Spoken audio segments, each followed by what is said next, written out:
Hey everyone, Pupsker here for your Warframe weekly reset for the week of June 1st to June 8th. Sorry I'm a bit late, I was very busy this weekend. Either way, the first thing is Pride 2025 Warframe loot.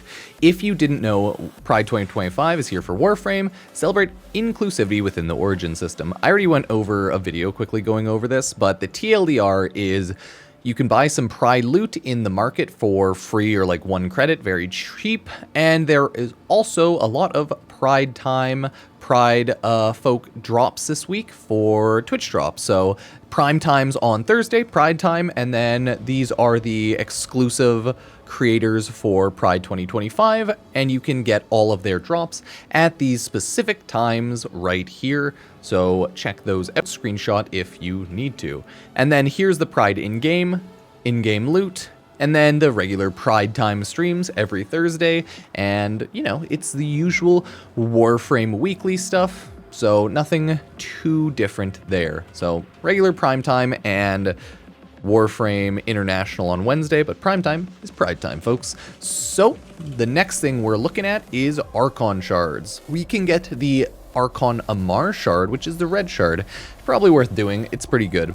And if you want to look at the Pride loot in-game quickly, they have it right here. If you go to featured, you can usually use community event, and all of the old and new Pride loot is just kind of like right there. So you can definitely take a look if you need to, grab up everything. Corvex is one of the new fusion display, and it is fucking awesome. So I would pick that up because it is hype as hell and very pretty. Either way, that is the Archon hunt and all of the free loot right now for the week. Let's check out the circuit for Incarnon weapons. Okay, this is actually a pretty good week. Boar Incarnon, Gammacore Incarnon, Anku Incarnon, Gorgon, and Angstrom. So a lot of these are pretty decent. I hear a lot of people really like the Angstrom. It's not something I've built up, and I really should build it up, honestly. But hey, launches target-seeking fireballs ricochet towards enemies in Incarnon form, like pretty cool. Gorgon Incarnon, I don't know, I think it's good, but I just have not spent enough time with it, and I don't love it personally, so let me know what you think about that one. I really do like Boar Incarnon myself, because it fires at 3 short-range beams that chain link enemies in Incarnon form. It's a cool beam chain link weapon, so obviously it's strong and pretty interesting. Gammacore turns into, I think it's kind of like the Atomos, but cold. So it shoots a little explosion AoE and they pull it in, instead of, I think the Atomos Incarnon is just an explosion. Either way. Anku Incarnon, sadly not something I have, I don't know if it's actually something that I have installed right now, so I think I need to build an Anku right now. Either way, what it says, temporarily increase range, inflict guaranteed slash stats for all attacks after successful slide. What you really need to look at is slash status is good, but you get that melee damage increase, right? Range, inflict. It says it increases range, but it doesn't actually say it off the Incarnon form. So I've always wondered about that. Either way, increase good amount of base damage by 50 and melee attacker. Heavy attack efficiency, attack speed, okay. And the crit and damage increases, oh, that's actually not bad either. Yeah, probably worth taking if you want to grab the 1 melee this week, but all of these weapons are pretty good one way or another. I just don't remember the Gorgon Incarnon enough. Either way, would recommend all those beautiful items there. Now we're quickly going over the Warframe reset. Boar, Gammacore, Anku, Gorgon, and Angstrom. So I'd pick it up in really whatever order you're thinking of. I would probably do Boar, Gammacore, Angstrom, Anku, Gorgon. But literally just take a look at any of the weapons and decide from there. Whatever you have, you should pick up as well. So those are the Incarnons. Let's check out the regular Warframe farms for the week. Okay, so it is Garuda, Baruch, and Hildren. I believe these ones are kind of a pain in the butt. I don't know if Garuda's the worst. Let's see. She is a Fortuna bounty farm, so I wouldn't say she's really the worst. A lot of these ones, I think, if not all of them, are on Fortuna because they're all like Fortuna frames, but you do have to farm up Fortuna a lot to actually build these frames, so keep that in mind. But I don't think Garuda's the worst. Baruch is Little Duck Vox Solaris purchasing, so yeah, like Baruch's not really that bad either, but it's really up to you. And then last but not least is Hildren. And the annoying part, sorry, about all of these frames is they all need some Warframe Fortuna, like toroid parts, so you will have to farm that up a little bit. Hildryn, if you haven't unlocked Exploiter Orb, probably the one you want to farm out of the circuit. You'll have to kill a lot of Exploiter Orbs to actually get her, so just value-wise, you'd probably want to choose her first. But then it's between Baruch and Garuda, and it's probably worth taking either one. Probably Baruch because you can get him from the shop, and that costs a little bit of standing, but it is only 20,000 standing, so it's not terrible. And like Garuda's she's just a bounty farm, so none of them are too terrible outside of Hildryn. So just buy Hildryn and then you can choose which one of these. Farm Hildryn through the circuit and then choose one of these because really, it's not too bad. Not been too bad. Morning, everybody. Ask me later. So those are the Warframe farms for the circuit this week. Let's quickly go check out the circuit for... That's right, Warframe 1999. No, let's check out Nightwave first. Sorry. I'm just getting like jumping around. I'm like, what do I have listed? No. Let's check out Nightwave. This week, I'm at level 8 and I should be able to get to like level 12 because you can get about 4, sometimes maybe 5-ish levels a week, depending on how much you play. So I only play like and do some dailies. So yeah, we're getting there. Kill enemies while aim gliding. Donate to the Liverian. If you don't know what that is, it's in the Codex. You can go to Liverian there, or like all the Codex cards. It's just a cute little lore section in the game. Maybe I'll make another video about it. I do once in a while. Kill enemies with secondary, not hard. Catch rare fish in Plains of Eidolon. The annoying part is that they have to be rare fish. So go look for those target points that are like shimmering in the water. Whatever you want to call them, points of interest. Not sure. Complete 3 scans for Cephalon Samaris. That one's actually not bad. Just go pick up the quest from Cephalon Samaris, and when they pop up, scan the enemies. I think it also counts if you scan the random Cephalon Samaris spawn enemies, so it's really not the worst. Complete 4 Halls of Ascension on Lua. Oh, this one kind of sucks. Halls of Ascension on Lua are a huge pain in the butt because a lot of people either don't remember how to do them or don't like running across them, or some of them require like some teamwork, but it's not the worst. It just might take a while. Finish a capture mission in less than 90 seconds. Oh, that one's very easy. Use fast frames like Wukong, Wukong, Volt, Titania, Wisp, Gauss. I usually use Wukong and I just fly with the cloud myself, but I know a lot of people like using fast Titania or any of the other frames, right? It's up to you. Kill Xmas, missions complete, and kill enemies, right? It's the usual. Nothing really out of ordinary there. Let's look at the mods first. Brainstorm on Grikata, nice. Corrosive Projection, nice. Critical Mutation on the Catabalist, hell yeah. I would grab that if you like using the Catabalist. Because like, ooh, shit, dude. Is there a Coda Catabalist? Either way, this shit's hype. So, 10 out of 10. Critical Precision on the Tiburon. If you want to hit headshots, yeah, go for it. Deadeye, not bad. Recharge Barrier on Volt, Purging Slash on Excalibur, okay. Power of 3 Ivara. Napalm Grenades Penta. Efficient Beams on Convectrix. And the Sniper Scavenger. Not bad for mods, nothing like massive. Maybe like that's pretty hype. Pretty cool stuff up here. The Warframe ones are chill. Okay. A lot of cool appearance loot if anyone wants any of it. But it is the same old, same old. Look at that. It's just like bulkier Excalibur helmet. Looks funny. The extra lines and stuff. I do always love Tatsu. The skin, the Solstice skins, I think are very pretty. Plus you can, as always, change the coloring on them so they can look even prettier. Yeah, not bad. This is one of the new helmets, I believe, the Temple Rocket helmet. So I think this was added into the game actually on this latest update.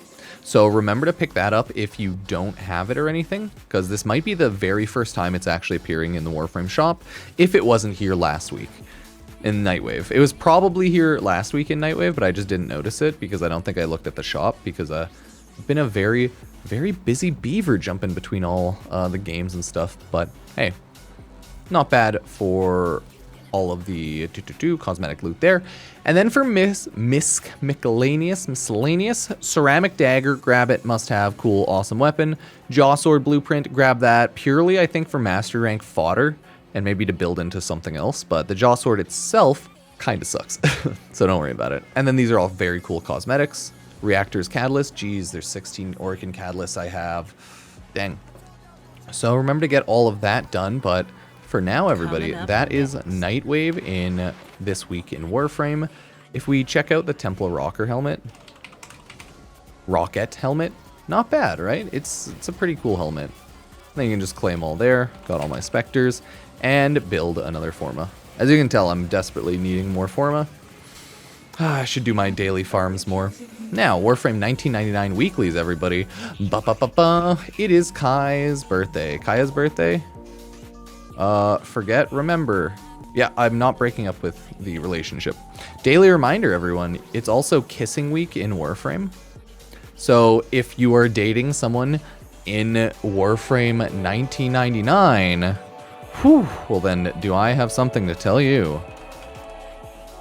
Yeah, that's right. You can kiss your favorite proto-frame if you're dating them. Eleanor's tongue wants to kill you. I know. So tragic. So tragic. Eleanor, no. How could you do this? My poor Eleanor. Na na na. Da na na. Na na na. There we go. All tongue. So, yeah. Judge it as you will. Warframe is very thirsty. And you know what? For that, we are happy. We are okay with that. Good stuff, Warframe dating sim. So that is the Warframe kissing animation. If you're dating anyone, you get to kiss them with your drifter. Now, back to the Warframe 1999 shenanigans here. We have Kaya's birthday. Kill enemies, do a survival if you want. Oh, nice. I would pick the Orokin Catalyst if you need a lot of those, for sure. If not, though, I would pick the Topaz Archon Shard. That's a nice choice, though. Kill 10 Xmas units, just do a survival or a exterminate. It's up to you always, right? Usually I do these solo, but you know, you can do them in groups. It's just I don't know if teammate kills count right now, so I usually do them solo. Gain armor, add gas status chance to primary and secondary, energy pickups increase range. Honestly, I'd probably like to add the gas status chance. Thick skin's also cool. I just like having a little bit of armor, but hey. Last but not least, we have arcane enhancements or melee arcane adapter. Choose the arcane adapter. Scalded troops with ability, choose any Warframe that can nuke, such as Dante or anything that you kill people with pretty easily. I love Protea, you know, but kill anything with everyone. Well, any frame with everyone. Oh crap, another arcane or primary. I'd choose a primary arcane adapter. Kill Techgrot with melee weapons, not bad. And then you have the upcoming birthday for Letty, so wish her a happy birthday or not, you know, it's up to you. Oh shit, arcane enhancements double pack or Orokin reactor blueprint. Honestly, thank God, if you get to endgame, Warframe gives you legitimately like 2 to 3 Orokin reactors / catalysts a week now, or even more. Sometimes you get like 5 or 6. Thank God that endgame Warframe has brought the ability for like people to rush up into the endgame and then farm up a ton of items like that. Sadly, the big issue is still Forma daily building, unfortunately. But hey, if they could give a handful of ways a week or something like that to get fully built Forma, I know they're pretty rare, but if they could do more, that would be awesome.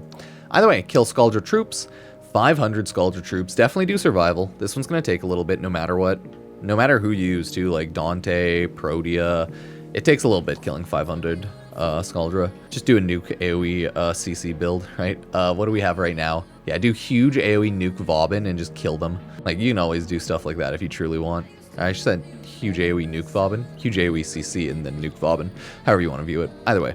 Boom! 3-day affinity booster arcanes. Yeah, pretty sweet. Choose the affinity booster and level stuff if you need it. Here is MILF Nerva's birthday. Good for her. And then you have 250 Scaldra troops with melee weapons. So just kill Scaldra with your strongest possible melee, Steel Path or not. I would choose the survival, or you could just do 2 exterminates. It's really up to you. And then critical chance or all restoration effects provided by ore pickups increased or increase ability strength. These are actually all pretty cool. I'd probably just do ability strength to be basic though.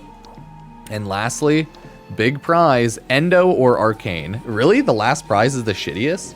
That's actually a little hilarious. At least they actually have 2 prizes this week. Like, Last time there wasn't 2 prizes, but hey, it is what it is. Boop. Don't want to get bothered. So let's go check out Bird 3 and Elite Deep Archimedea over on Deimos, which is right over here on the Sanctum Anatomica. Now, if we quickly jump over here and we say hi to your boy Bird 3, love Bird 3. Shiny treasures are, yeah, Amber Archon Shard this week. Not bad. Always love Amber Archon Shards, or the yellow Archon Shards for cast speed. You can't really go wrong with cast speed on a lot of frames. So, this week in Elite Deep Archimedea, we have as follows. Max energy reduced by 75%. Dang, that sucks. Energy exhaustion, lose 2 energy per second for each enemy within 10 meters of you, also sucks. Hypersensitive, duration of negative status effects is tripled, and then ability duration reduced by 50%. Oh, that's so rude. You both have no energy and no duration. Honestly, what do I have? Loki, Oberon, Banshee. Maybe it's time to do a Broberon Never Die build.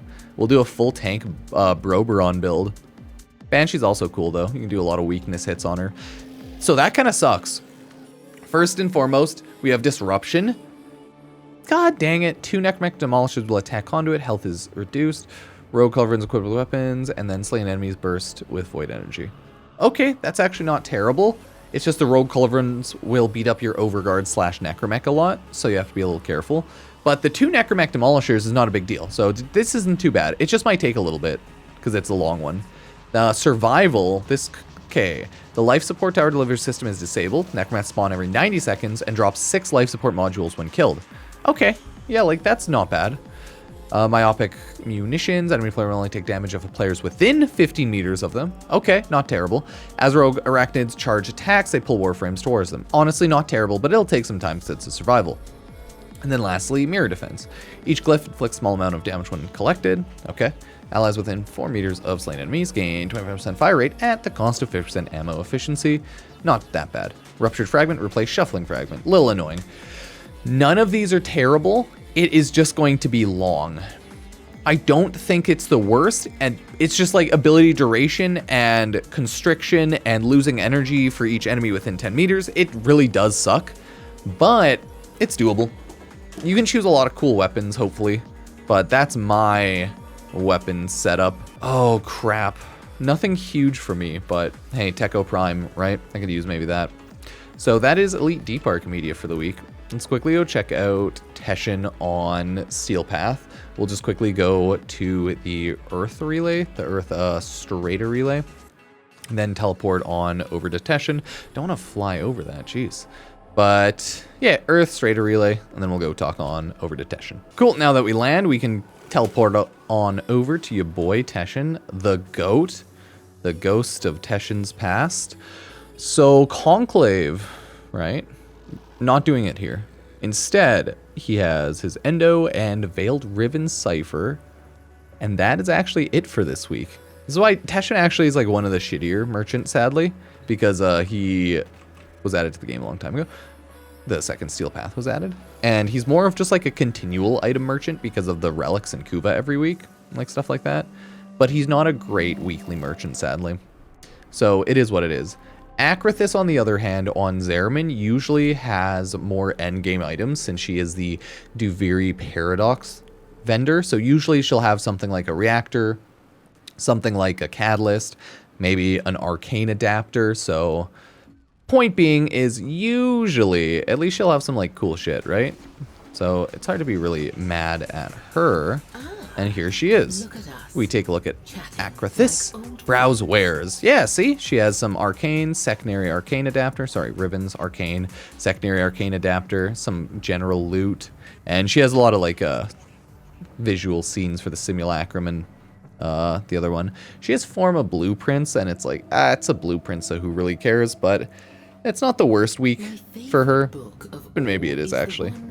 Yeah, Teshin's great, but he's just not a great vendor for the weekly reset. He's a good daily vendor for relics and stuff, you know? Like, Teshin's great. The issue is just Teshin doesn't have good weekly loot. He just has very good weekly repeat, non-changing loot with the relics. Relics OP, okay. And then last but not least, oh yeah, it's Warframe 1999. And then we have Elite Archimedea. Yes, we will have the Warframe Isleweaver update in June, and that'll be an amazing opportunity to farm Pothos clamps because we're getting the new Isleweaver Warframe Duviri game mode, which does draw Pathos clamps. Okay, it'll be above the circuit in the left, and it'll be very cool. Don't worry, I'm all caught up on that. Daily reminder, the Warframe update for Isleweaver is probably coming end of month June, either the 25th or the 18th, but I believe Warframe has Summer Game Fest on Friday the 6th, where they have Soulframe Twitch drops, where they will most likely, hopefully, maybe have an Isleweaver trailer, but this is just obviously speculation, so we'll have to wait and see. I just thought I should mention it now that I'm going on this tangent about the Isleweaver update. Now, Kaya Velasco, my boy, no, my buddy. I guess everyone's my boy, but you know, she's, yeah, you know, she's my boy, but she's not a boy. But she's still my boy, my girl. Everyone's my boy, don't worry. Hypersensitive, duration of negative effects is tripled. Fuck. Powerless, all abilities disabled until the squad reaches 50 kills. Okay, that sucks, but not the worst. It still sucks though. Ability duration reduced, and max ammo on all weapons reduced. Oh, that's rude as hell. At least I have a glaive and Maceter. That's good for melee. That's good for melee. Hell Scrub. This one's gonna suck. Tech Rot tumors appear near Hell Scrubbers, increasing rate of life support decay with each active tumor. Cool, actually not terrible. Arctic Xmas globes have Val X, their normal durability. Okay, so they, I believe, forgot to add a value into thick ice. So most likely that's just a small coding error because it says Val X, so they just didn't actually apply a value to that. Lol, good memes. Either way, small bug report. Hostile regeneration, enemies' health slowly regenerates. Oh, they can just suck it. Oh, that sucks. God dang it. Defense mission. Miasmite Mash. Enemies drop Miasmite upon death that immediately rush flare. Very rude. Techrot speedrun. All enemies are replaced with Techrot and move much faster. Okay, also very rude. It's alive. Within the underground, hostile overgrowths will attack players stop moving. Okay. Daily reminder though, the gear wheel is still available in Warframe for both Elite Temporal and Elite Deep Archimedea. So you're still able to spawn specters to make everything a lot easier. You can use your like energy ammo wheels if you need, or like regens, anything like that, etc. and so forth. Lastly is Legocyte Harvest. Growth hormones. Legocyte are more powerful with each generation, but take longer to escape. Nice. Enemies with arcade automata. Enemy guns launch large, slow-moving orbs instead of their usual ordnance. Okay, interesting. And then bolstered belligerence. All enemies have overguard equal to 50% of their max health. That's not really too bad, but hey, good shit, good shit. Everyone, that is this week in Warframe for the weekly reset of June 1st to 8. Get a lot of the good weekly reset loot. Okay, there's good Archon shards. There's a lot of Orokin reactors and catalysts. That's for damn sure. So make sure you farm everything up. And as always, like, sub, check out all the socials. Pupsker on Twitch, Pupsker VODs on Twitch for some Warframe VODs and all that. Thank ya. Cheers.